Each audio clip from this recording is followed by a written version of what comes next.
Welcome everyone to the Spoken Nerd. I'm your host, Connor McDonald, and thanks for coming back for another episode. I'm recording this on the 4th of July, Independence Day in the USA, so happy Independence Day. Or as Bull Pullman would say from the old movie when he was playing the president, this is our Independence Day. Of course, nowadays he's doing it to spruik beer, but either way, however you celebrate Independence Day, hopefully you're having a good time. Speaking of public holidays and the like, it's been an interesting time for me last weekend. I thought I'd take a little holiday because obviously I haven't been doing much travel of any sort and most of the borders are open inside Australia nowadays, and so my partner Genevieve and I thought we would do a weekend break in Alice Springs. If you're unfamiliar with Australia, Alice Springs is right in the middle, smack bang in the middle of Australia, so it's pretty much desert, but the scenery is truly breathtaking. Counterintuitively, Alice Springs, being in the centre of Australia, is located in a place called the Northern Territory. Don't ask me why the centre of Australia is called North, but it is. One of the reasons I chose to go to Alice Springs was they had never had a lockdown. There'd been minimal COVID outbreaks throughout the Northern Territory, and I figured that was probably the safest place to go in terms of taking just a quick break. And also, I have to admit, believe it or not, I was actually looking forward to going on a plane. It had been so long since I'd been on a plane. I think I like the appeal of going through the airport check-in and all that kind of stuff, all the things we normally like to groan about. It's funny how once they're taken away, you tend to miss them. As I said, no lockdowns, no COVID outbreaks in Northern Territory, and so guess what happened in the 2 days that I was there? A miner at a fly-in, fly-out centre in a mining town north of Alice Springs had a positive COVID case, and some of those miners had subsequently flown to both Darwin, the capital of Northern Territory, and through Alice Springs Airport, and therefore an imminent lockdown was about to be announced. Normally, a lockdown for me isn't really so much of an issue. I can pretty much work from anywhere as long as I have some internet access and my computer. But because this was a holiday, I'd promised my partner that I wouldn't do any work on the holiday. I didn't bring my laptop. All I had was just a phone and my tablet for watching movies on the plane. I know the cloud is the thing nowadays, but unfortunately, no.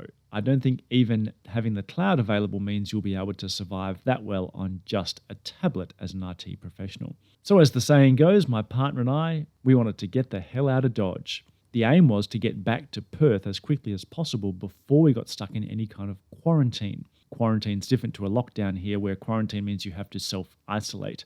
Luckily, we managed to score an emergency flight south down to Adelaide in South Australia, where we sat in the airport all day. We were not permitted to leave the airport because we had been in this COVID hotspot in Alice Springs. And then we managed to get a flight back to Perth.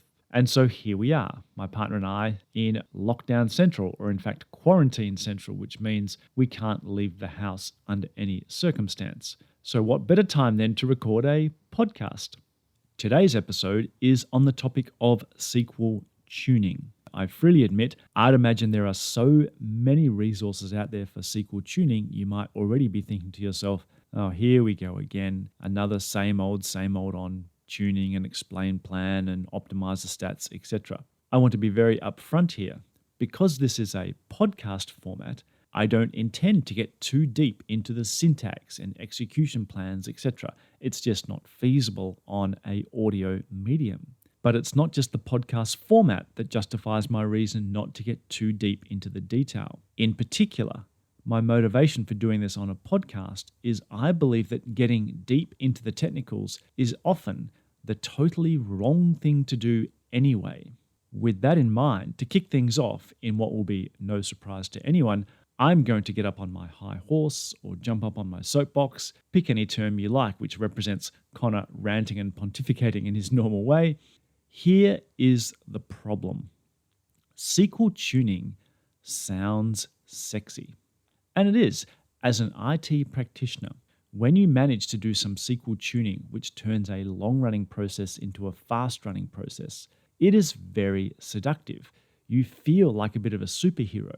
Most of us, I'm sure, if you've ever worked in the database space, have been the recipient of one of those emails from a business representative or a customer saying, hey, Connor did some of his secret voodoo stuff and now things are fast, and it's been copied into all the people that might have an impact on your salary, and so you feel very, very good about yourself. You've succeeded, you've made someone happy, And more importantly, that person has then sprouted your wondrous abilities to the rest of the world. It's a very seductive thing to be called out for your SQL tuning expertise.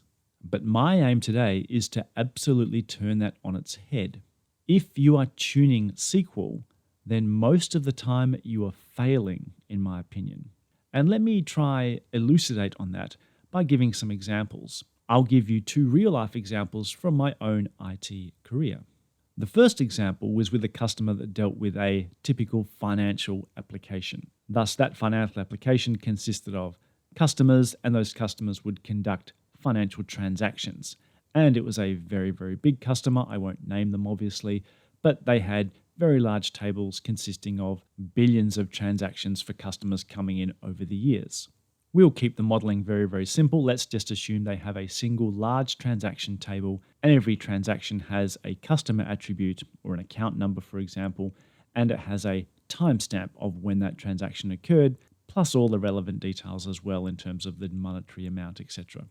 The requirement that came in terms of can you please help the performance, was they had a screen which would show the most recent transaction for each customer account. And it was running very, very slowly. This is a typical problem for applications that have tables that grow over time. At implementation time or deployment, when the system first goes live, those particular functions are quite fast and efficient.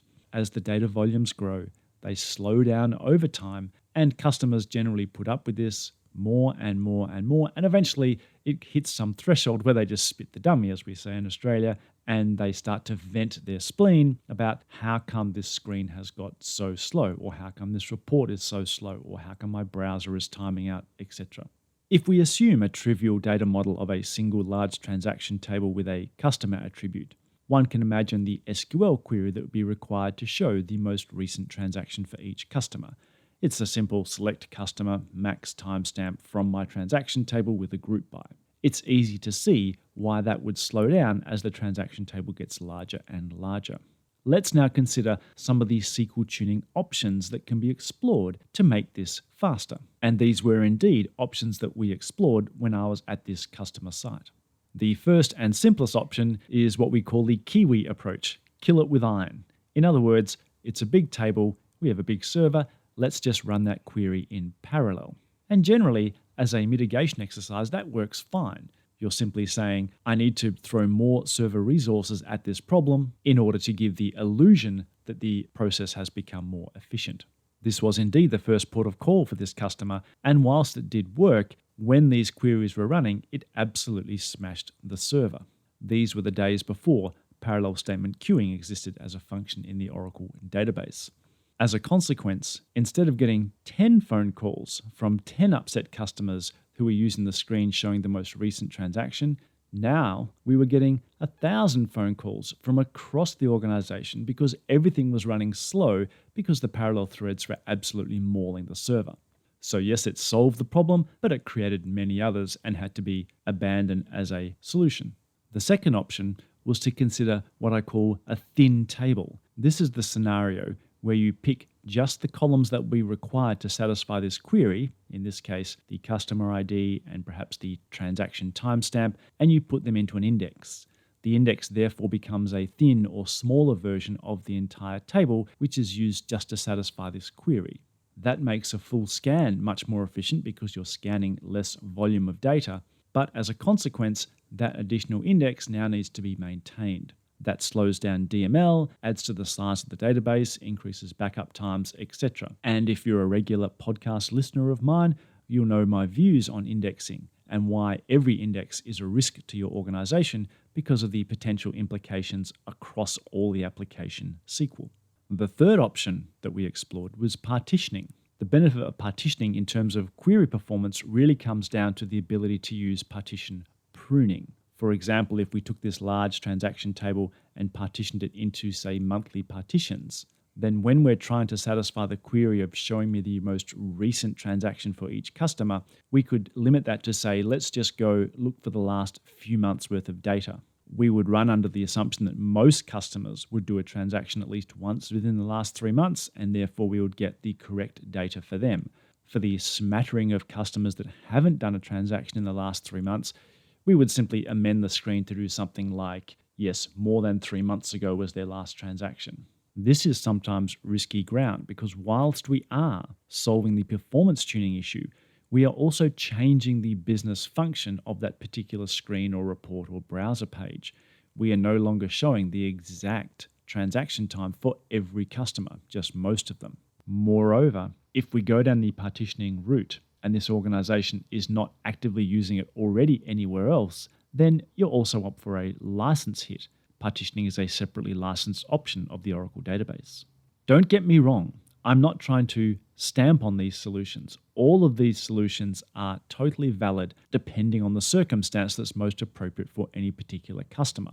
And as I said before, working on these things, working on these explorations of solutions are all great fun to work with as an IT practitioner. It's exciting to dig into the code and dig into the database design and play with code and see how you can get some wins here. But as I said, this, in my view, is failing because we've been clouded by the technology rather than the activity of trying to solve a problem for the customer. In this particular case, because we had various options, we went back to the customer to discuss how frequently they ran the screen and discuss with them various options as to what would be the best for them. And then we learnt more about the function that we were trying to improve. The reason the customer wanted this data was for an email blast. What they wanted to do was find customers that hadn't used their application for a while and be able to send an email saying, "Hi there, we haven't seen you for a while. Here's a discount voucher. Here's some other form of incentive to come back and conduct some transactions." The reason they were using a screen that showed the most recent transaction for each customer was that was the screen in the application that best met the requirement they had to be able to send an email blast out. They would manually examine the last date for each customer. When I say manually examine, they would grab that screen, dump it into Excel, do some sorting, etc., and then make an email out of that. It is only once we had gone back and discussed the requirement with the customer that we started to get more insight as to what tuning really meant for them. It wasn't necessarily about tuning SQL, it was about giving them a more efficient process. The first solution we implemented was a materialized view of that information that got refreshed each night. That was very successful until it led to an awkward encounter with a customer who had done a transaction late in the evening after the materialized view had been refreshed. Therefore, they got an email saying you haven't used the system for a while when in fact they had. That leads to a loss of trust in the data, and therefore we had to revisit the solution. Finally, we added a simple last transaction timestamp to the parent customer table, the table of customers that sat above all the customer transactions. Every time a customer did a transaction, we simply updated that last transaction timestamp on the customer table whilst we were updating other things like their financial balance, etc. Now there was no longer any need to scan the large transaction table at all. That data was sitting on the customer table. This solution was so popular that customer level metadata became very, very attractive to this organization. They started adding more and more information onto the customer's table, like what's the highest ever spend a customer had ever done, what was an approximate total number of transactions they had done, what was the high watermark and low watermark of their account balance. All of that stuff became useful metadata that they could then use to leverage more information about the customer to drive more sales. So ultimately, as part of this exercise, we did change some SQL, but I would argue that we were not tuning SQL because the term tuning often refers to that narrow, blinkered approach of just focusing on the SQL at hand. If it's not SQL we were tuning, what is it we were tuning then, if we're going to talk about the topic of tuning performance?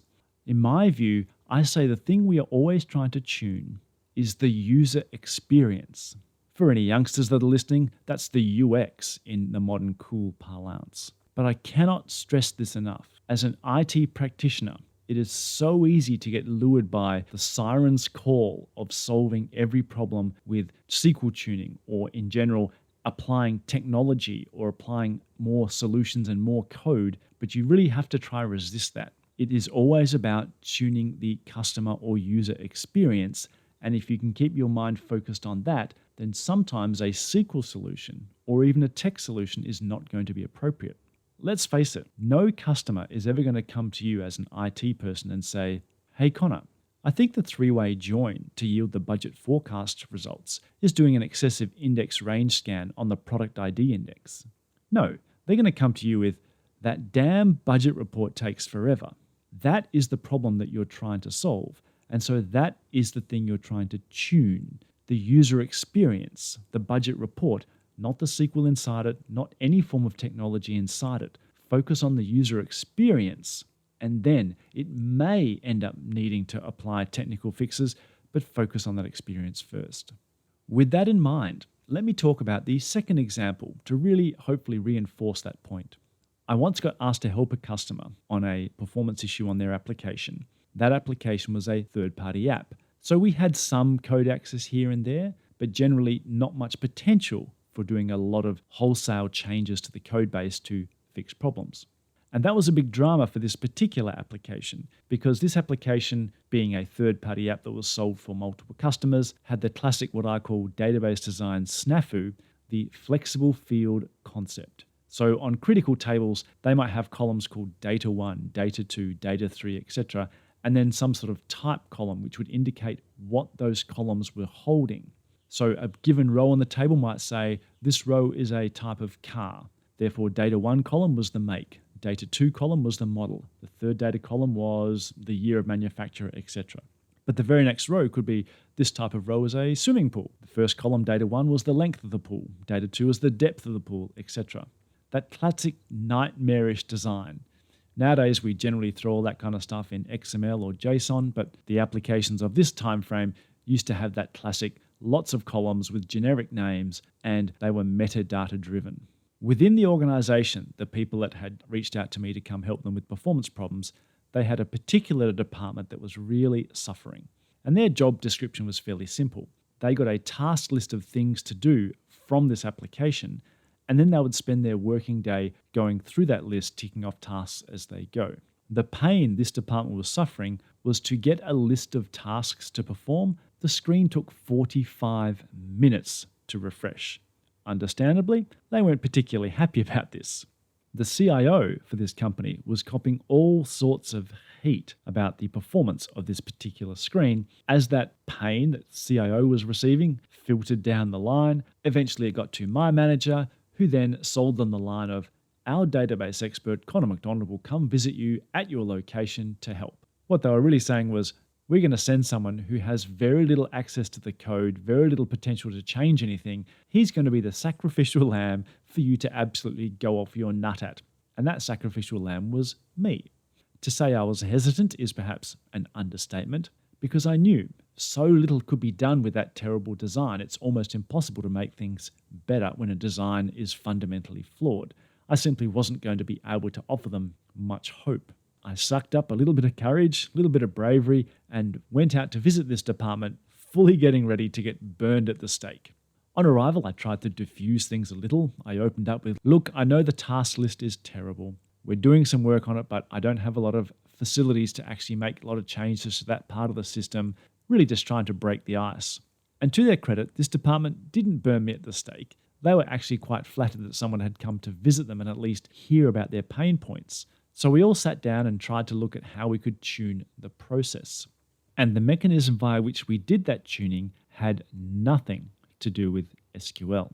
Once I'd explained to them that doing any kind of refactoring to that application code was going to take a long time, and it would be a long time before they saw any progress, we came up with a different mechanism to tune the process. What we would do is the first person in the office each morning, they would log on, hit refresh on the task list screen, and then go get a coffee, etc., get ready for their working day, check their emails and the like. After 45 minutes, when the list would come back, they would print off using screen dumps of that list, print it out, pass it around to everyone's desk, and they would use the hard copy printouts all day. I know that is just awful, and it represents a failure of IT because this poor department had to change their business process due to a failing of tech. But it got the job done. And the key thing here was we tuned the problem by adjusting the process, not by just digging straight into SQLs and trying to see what was going on. Simply tackling SQL probably would have taken months or even years to deliver a solution for them. Tuning this business process literally got the problem solved in one morning's discussions. Not ideal, but it's much more timely and much more valuable to the customers.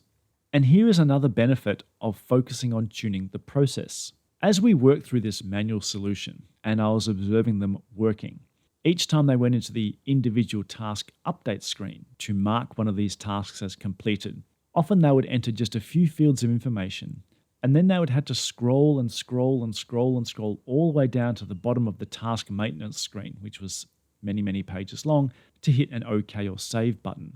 I mentioned them. I said, would it be any value to you if I got that OK button moved to the very top of the screen so that you don't have to scroll down so much? And with that, the 45-minute task refresh issue was almost forgotten about.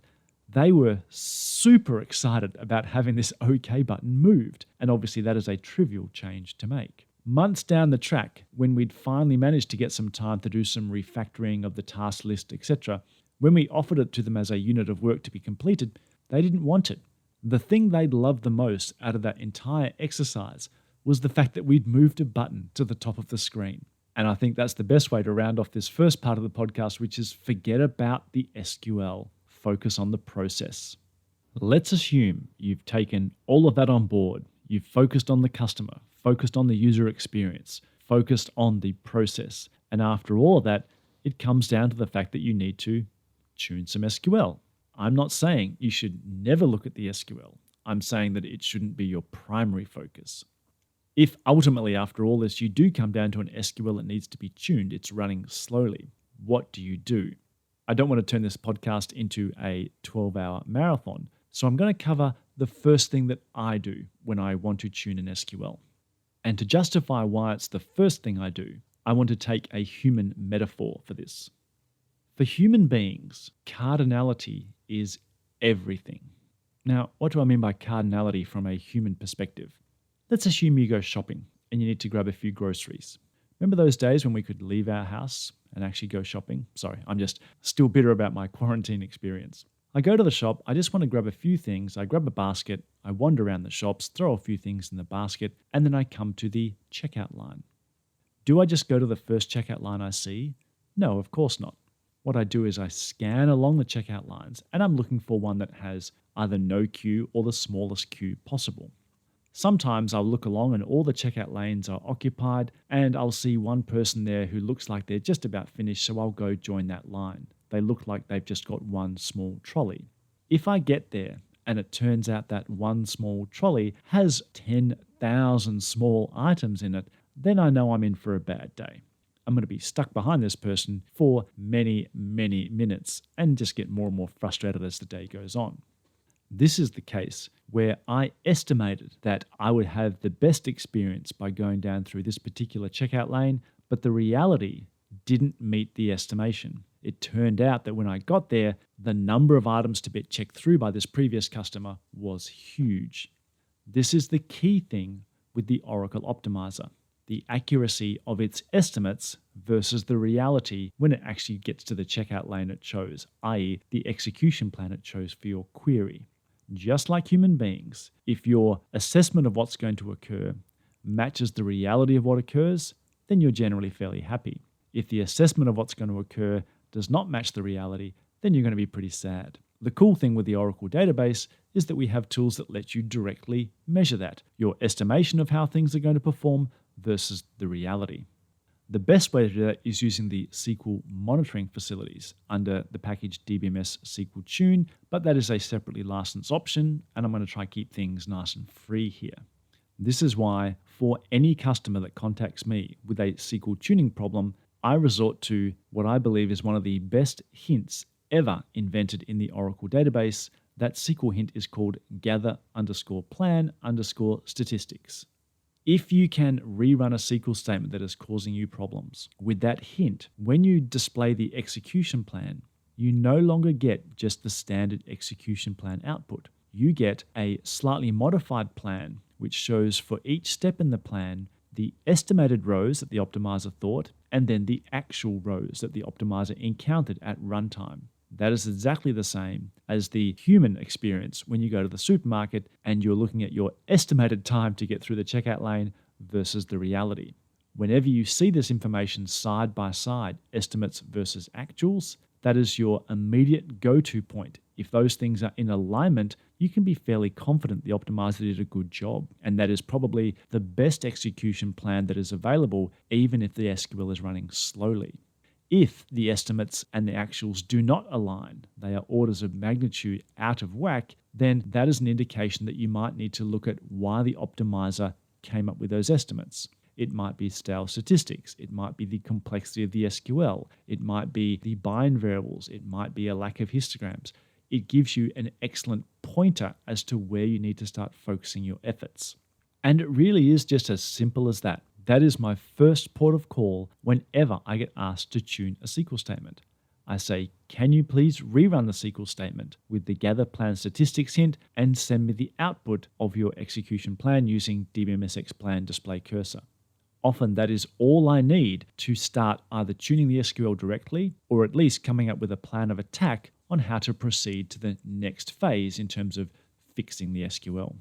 Now, based on Twitter feedback, I've already exceeded my allotted time for a podcast episode. People said they don't like them running this long, so I'll wrap it up here. But before I do, please bear with me for just a couple more minutes. I'd like to finish off with a little note about Joel Kalman. Anyone in the Oracle community will know that Joel Kalman was one of the founders of Application Express or Apex, and unfortunately Joel passed away about a month ago from COVID. The outpouring of emotion on social media shows the esteem by which he was held in the Oracle community. He really was just a fantastic, passionate, enthusiastic, and just generally nice human being, which can sometimes be a rarity in these troubled times. I won't dwell too long on the unsavory part of his passing, where the COVID deniers, hoaxers, anti-vaxxers, etc. all decided that his passing was a great way of jumping on their cause about COVID being a hoax and the other crazies out there. All I will say is that we all miss him, and hopefully we all continue on the spirit of building great communities with our experiences. And that's in part one reason why I do this podcast. Joel was an inspiration for that because he was so keen on building communication lines within the community. That's all for this episode of The Spoken Nerd. As promised, very little tech, but still, hopefully it helped reinforce your ideas of where you should be focusing your energies on SQL tuning. I'll be back with another podcast episode soon, but in the meantime, if you have any questions or comments, please reach out to me on Twitter or check out my YouTube channel as well. See you all again soon. Thanks for listening to this podcast. The music credit goes to Zanman from Pixabay Music.